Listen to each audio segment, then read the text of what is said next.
Welcome to LC Screen Talk. My name is Larry, and this is my review of The Huntsman, Winter's War.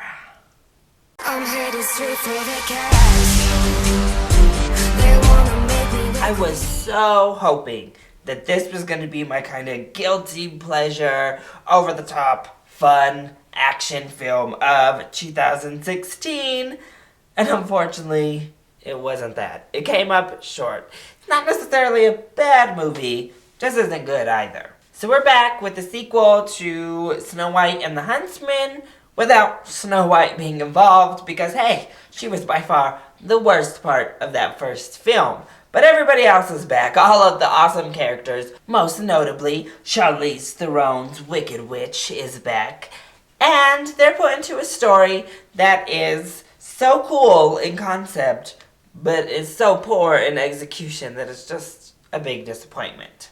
First of all, I just need to put it out there. This is not a proper prequel. It's actually a prequel and a sequel mashed into one single film. The first act is a prequel and tells the story before we get to Snow White and the Huntsman. But then the second and third acts are pure sequel and take place after the events of Snow White and the Huntsman.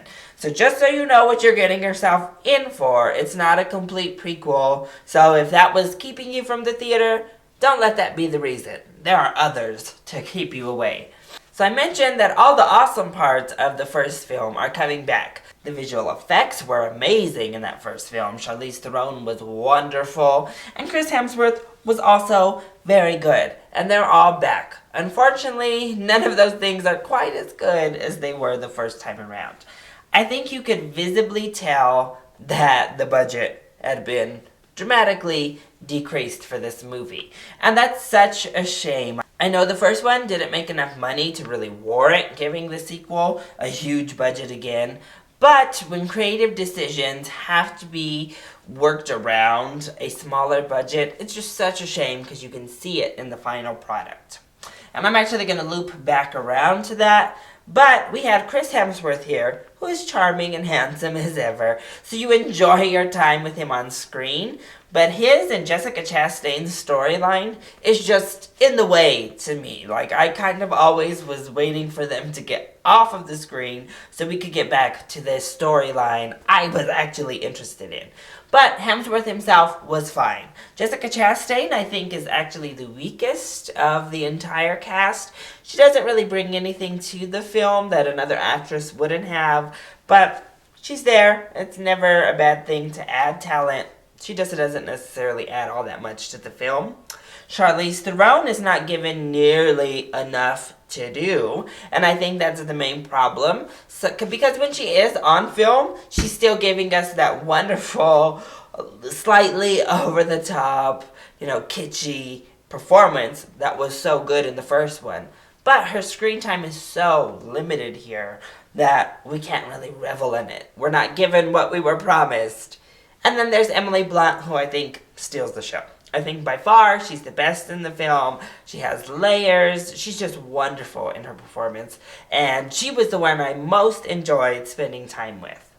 But the film doesn't know which way it really wants to go. And I think that's the problem all of these live-action fairy tales are really getting into, including the first Snow White and the Huntsman, including movies like Maleficent from Disney. They don't know if they want to be dark and gritty, like the trend seems to be recently, or if they want to stay kid-friendly and stay lighthearted.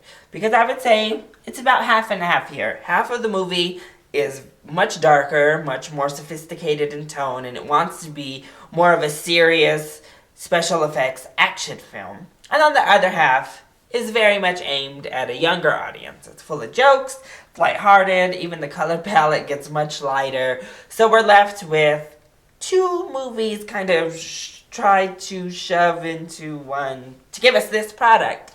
And I think the darker toned movie is much more successful. And that's where the problem comes in, because pretty much the entire second act is lighthearted and fun. We're spending time with the dwarves again, who seem kind of out of place. They're here basically to serve as the comedic relief. And there's one new female dwarf who I did find pretty funny. But overall, they did just seem out of place. And you kind of were like, oh, you're still here. Cool. Awesome. Where are the, singing birds helping Snow White to clean up her house? I'm not sure. But all of this really is just to say, we were promised an awesome battle between two superpowered queens, and we were robbed. They totally mislead you. I need to let you all know this, is that this fight between the two sisters is so short. And again, this is where you can really tell the budget was scaled back, because I think that battle sequence was cut short strictly for the reason that they didn't have the budget to create the effects that these two, powerful queens would create. We couldn't create all the ice. We couldn't create all the awesome things that Charlize Theron was able to do in that first movie into this amazing battle. We were giving glimpses of it. We gave a small battle that, while it was happening, was like, this is pretty cool. I just wish there were more. I wish it were longer. I wish what we were promised was delivered. Because even before that, the effects were good. They were solid. Emily Blunt's, again, were the best visual effects in this film, in my opinion. I don't even think that the gold mirror quite looked as cool coming up and going down as we saw in the first film. But just everything about Emily Blunt's character was awesome. Her ice powers were cool. Her demeanor was wonderful. Her reasoning for doing things was okay, and actually her reaction at the end was not wonderful. Her reaction in the battle was so muted to what I would have done, and what I think a lot of people would have done when they find out, the crux of it all, that I was kind of like, girl, it is time to literally raise some icy hell right now. Like, come on, bring the battle. But then again, I was like, budget, don't bring too much battle because we can't pay for those ice effects. And overall, it just turned into more of a love story between Chris Hemsworth and Jessica Chastain that got in the way of the main event. It was just a tease, leading up to a disappointing big finale. And of course, the script, you don't expect it to be all that good. And it's not really that good. The directing is fine, it doesn't get in the way, but it's also nothing special. It's all just disappointing. So I say, watch The Huntsman, Winter's War. It's not the kitschy, over-the-top good time that I wanted, or that I think everyone else was hoping for. Instead, it's kind of a boring, muted disappointment of a film. So I say, you can rent this one. Even the visual effects are not warranting of seeing this on the big screen for a matinee, but it'll make a solid rental that you won't hate that you spent $2 on. So, that has been my review of Huntsman, Winter's War. I hope you enjoyed it. If you did, go ahead, click like down below, and subscribe to the channel so you are always up to date on our latest videos. Also, join in on the discussion. Are you excited for The Huntsman, Winter's War? And what did you think of the first film? Let me know either in the comment section down below or hit me up on Twitter. I love you all so much for your support. Mwah! Thank you for watching, and I'll see you next time. Bye!